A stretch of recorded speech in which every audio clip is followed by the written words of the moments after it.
প্ৰিয় দৰ্শক, এই ভিডিঅ'ত মই আপোনালোকক জনাবলৈ চেষ্টা কৰিম কোল ইণ্ডিয়া লিমিটেডত যদি আপোনালোকে চাকৰি ল'ব বিচাৰিছে তেতিয়াহ'লে কি চাকৰি তাত উপলব্ধ আৰু তাৰ বাবে কি যোগ্যতা থাকিব লাগিব, চেলেৰি কিমান হয় আৰু অন্যান্য বহুতো গুৰুত্বপূৰ্ণ কথা। কোল ইণ্ডিয়া লিমিটেড ভাৰতবৰ্ষৰ আটাইতকৈ ডাঙৰ কোম্পানীৰ ভিতৰতে হয়। মহাৰাত্ন কোম্পানী হয়, কেন্দ্ৰীয় চৰকাৰৰ অধীনত থকা। আমাৰ অসমতো মাৰ্ঘেৰিটা লিডুত কোল ইণ্ডিয়াৰ বহুত ডাঙৰ এটা ফেক্টৰী বুলিয়ে ক'ব পাৰোঁ আছে। আৰু যদি আপোনালোকে এই ছেক্টৰত চাকৰি লাভ কৰিব বিচাৰিছে তেতিয়াহ'লে আগতীয়াকৈ কি যোগ্যতা ৰাখিব তাৰ বিষয়ে মই কৈ যাম।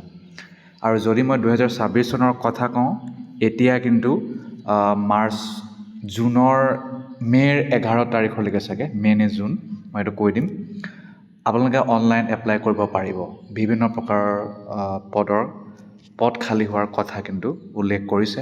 যদি আপোনালোকে ইচ্ছা কৰে আৰু আপোনালোকৰ এলিজিবিলিটি ক্ৰাইটেৰিয়া ফুলফিল হয় তেতিয়াহ'লে আপোনালোকে সেই জবসমূহৰ কাৰণে এপ্লাই কৰিব পাৰিব। গতিকে বলক আৰম্ভ কৰোঁ।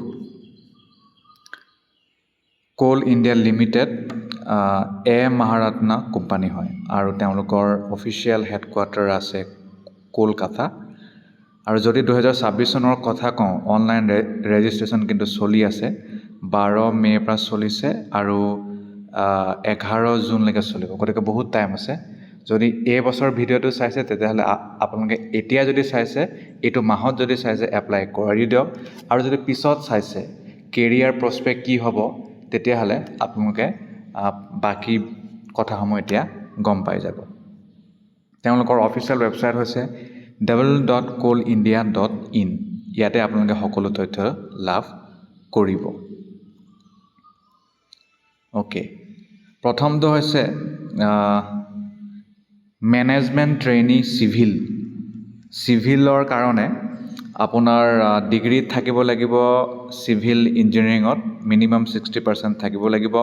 তাৰপিছত আহিল ইলেক্ট্ৰিকেল মেনেজমেণ্ট ট্ৰেইনী। ইয়াৰ কাৰণে ডিগ্ৰী থাকিলেই হ'ল ইলেক্ট্ৰিকেল ইঞ্জিনিয়াৰিঙত মিনিমাম 60%।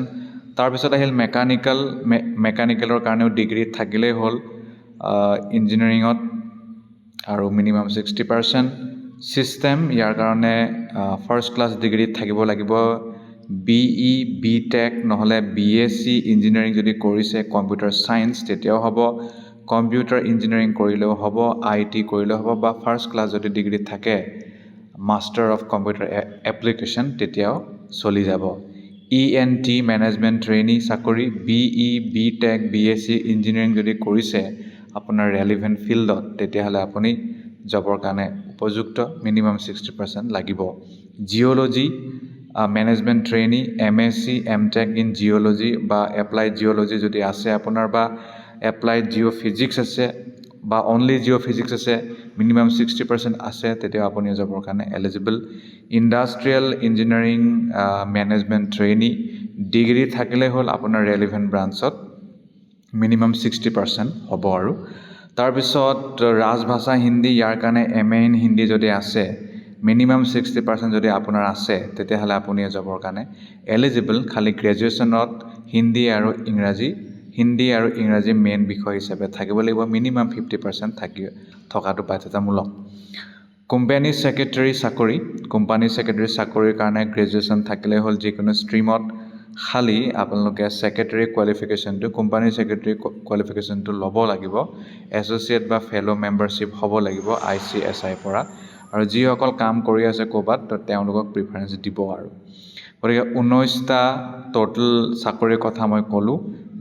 আৰু ইয়াৰ কাৰণে কি যোগ্যতা লাগে তাৰ কথাও মই ক'লোঁ।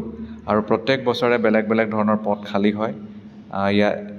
যদি 2026 কথা কওঁ, civil 178, electrical 221, mechanical 145, system 43, electronics and communication 38, geology 15, industrial engineering 11, ৰাজভাষা হিন্দী 5, কোম্পানী ছেক্ৰেটাৰী 4। এনেকুৱাকৈ পদ খালী হৈছে।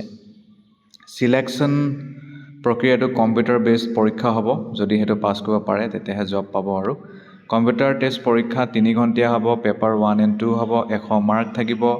আপোনাৰ reasoning general knowledge numerical ability general English থাকিব পেপাৰটোত আপোনাৰ professional knowledge discipline related MCQ তাত থাকিব আৰু যদি শুদ্ধ উত্তৰ দিয়ে 1 মাৰ্ক পাব ৰং এনচাৰ কাৰণে দেয়াৰ ইজ ন' পেনাল্টি মানে একো আপোনাৰ লোকচান নহয় বাইলিংগুৱেল হ'ব হিন্দী ইংলিছ আৰু কোৱালিফাইং মাৰ্কছ হ'ব আনৰিজাৰ্ভ EWS সকল 40 OBS NCL 35 বাকীসকল 30 পালে চলি যাব তাৰ বাহিৰে চাকৰি কৰি থকা হ'লেতো সময়ত NOC দিব লাগিব এইটো মই নকওঁ আৰু বয়সটো 30 ইয়াৰ্ছ হ'ব লাগে আৰু ৰেহাই পাব OBC 3 SC ST 5 তেনেকৈ তেওঁলোকে ৰেহাই পাই থাকিব তাৰ বাহিৰে এতিয়া মই নেক্সটলৈ যাওঁ যে চেলেৰি কিমান হ'ব চেলেৰি ইয়াত কৈছে selected candidates will be placed as management trainee in E1 grade in the scale of pay 60,000 to 1,80,000 খুব ধুনীয়া চেলেৰি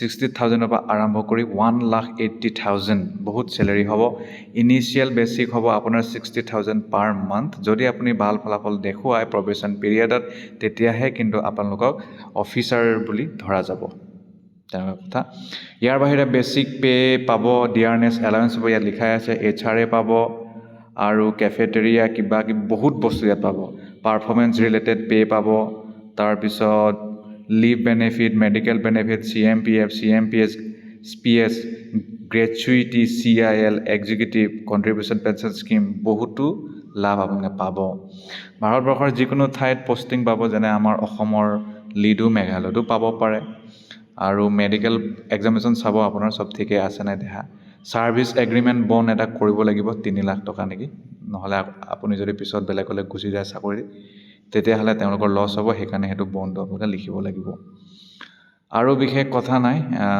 মূল কথা মই কৈ দিলো যে যি অফিচাৰ চাকৰি হ'বলৈ হলে পাবলৈ হলে কি কৰিব লাগিব কোল ইণ্ডিয়া লিমিটেডত ধন্যবাদ